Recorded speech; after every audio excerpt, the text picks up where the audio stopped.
সুপ্রিয় দর্শক বন্ধুরা, দেখছেন আজ 18 জুলাই বেনাপোল চেকপোস্টের পাসপোর্ট যাত্রী যাতায়াতের দৃশ্য দেখতে পাচ্ছেন। কিন্তু পাসপোর্ট যাত্রী কিন্তু একে একে আসতে চলেছে বেনাপোল চেকপোস্টে, অর্থাৎ 6:30টায় বেনাপোল কাস্টমের কার্যক্রম শুরু হবে।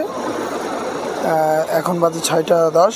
দেখতে পাচ্ছেন আজ শুক্রবার বেনাপোল চেকপোস্টের পাসপোর্ট যাত্রী যাতায়াতের আজকের চিত্র দেখতে পাচ্ছেন। তবে পাসপোর্ট যাত্রী কিন্তু অনেক কম মনে হচ্ছে। দেখতে পাচ্ছেন যে অল্প কিছু পাসপোর্ট যাত্রী মাত্র লাইনে দাঁড়িয়েছে এবং এদিকে ডাইরেক্ট গাড়ি সামলিয়ানার সেটি কিন্তু চলে এসছে বেনাপোল চেকপোস্টে। আর দেখতে পাচ্ছেন একেবারে কিন্তু পাসপোর্ট যাত্রী যাতায়াত কম মনে হচ্ছে।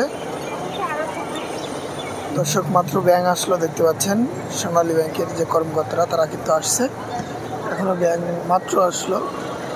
তো দেখছেন বেনাপোল চেকপোস্টের আজ শুক্রবারের পাসপোর্ট যাত্রী যাতায়াতের দৃশ্য দেখতে পাচ্ছেন। অল্প সংখ্যক পাসপোর্ট যাত্রী কিন্তু লাইনে দাঁড়িয়ে আছে।